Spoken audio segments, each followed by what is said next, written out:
as I was going through my high school experience, my very best friend's older sister decided to be a speech pathologist. And my best friend and I decided that that would be a good field for us to focus on too. I had a lot of interesting experiences in my undergrad studies, and I always questioned, why couldn't we help those people that didn't follow commands? At the time, all the strategies that were offered us required the person to listen to what we said and then do what we asked them. And it worked great for those people that could follow commands.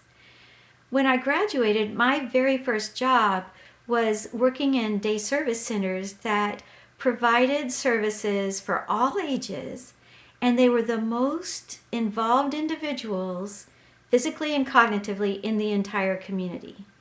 So these were the people that no one else had a place for.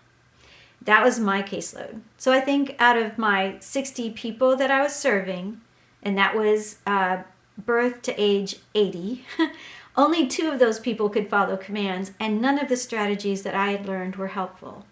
When I watched the occupational and physical therapist working with those same individuals, they were able to get very significant changes for function by doing small assisted movements on those big muscles from the neck down. And I thought, well, if you could make that kind of change for these people that didn't follow commands by giving them assisted movement, there has to be a way to do that from the neck up.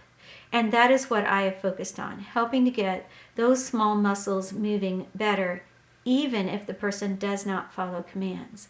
It also was very frustrating for me that a lot of the tests that were available for movement, whether it was for eating or talking, were observational, describing. I wanted a way to quantify what was happening. So as I did more research about how anatomy was affected, I came up with minimal competencies that were based on anatomical considerations. Not everybody's face is the same size. Not everybody's face needs to move as much. And to determine what those minimal competencies are made a big difference, because nobody uses maximum range or maximum strength for anything we do on a daily basis. It's small movements.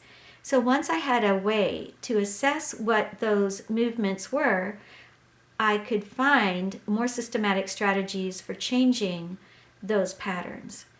This is only a small part of what we do, movement for the face. In addition, I wanted to make certain that the receptive activities and expressive activities that we were using were going to be able to be quantified over time and were broken down into smaller steps. You have to start where the person is. So you have to do a really good assessment, and that usually requires more than just a speech pathologist.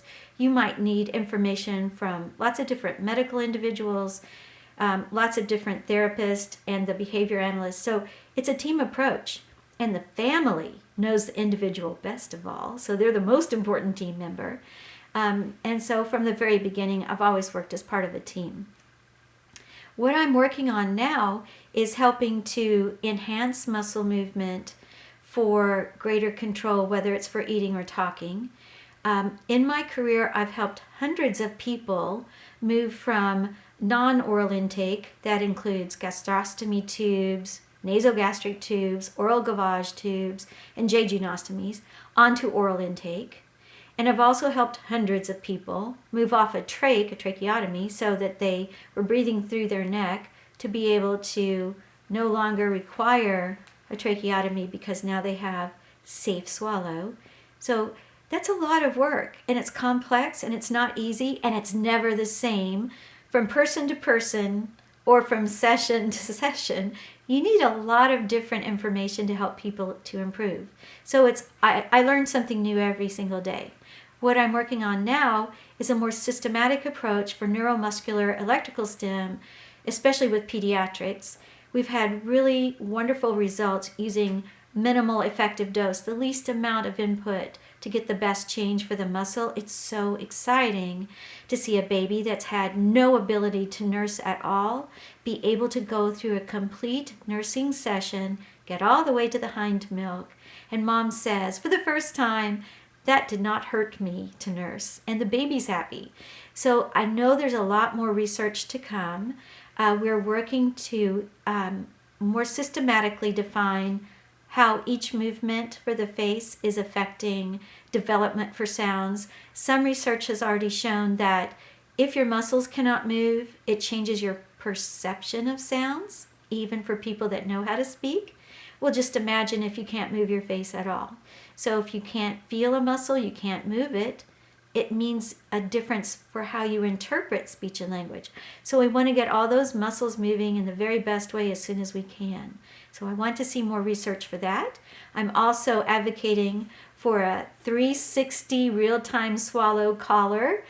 Somebody's going to develop it that has the ability to do ultrasound 360 all the way around the neck.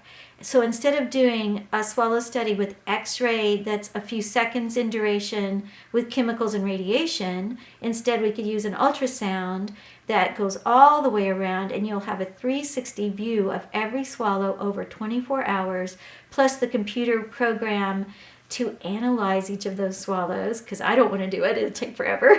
And then we could say with certainty when is the person actually aspirating and when they are not. And a very important component of that is to see what happens for everyday people with no problems with function. I think we're all going to be surprised how many of us are aspirating on a daily basis. It's just not causing us to become ill.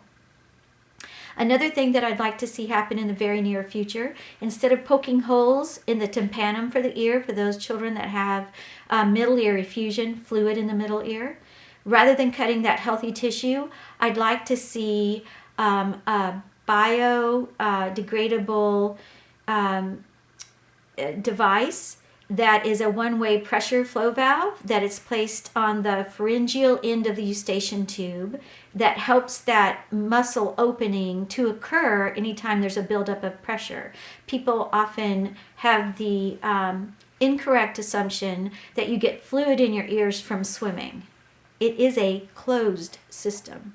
The only way you get fluid in your middle ear is if the pressure changes, because the eustachian tube is not opening and closing when you swallow.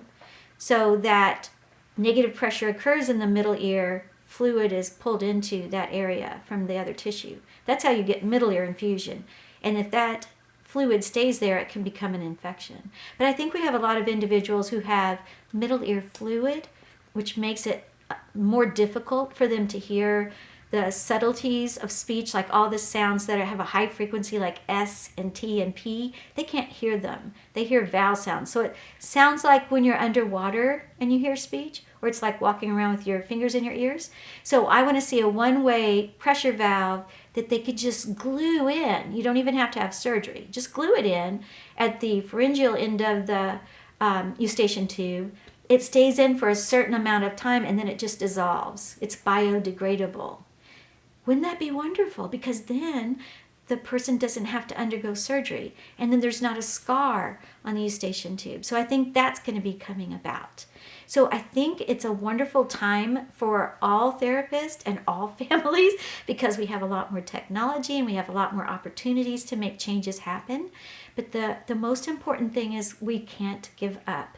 We have to be able to use our brains and to find the best way for each person and change what isn't working so that they can be happy and communicate and eat and smile.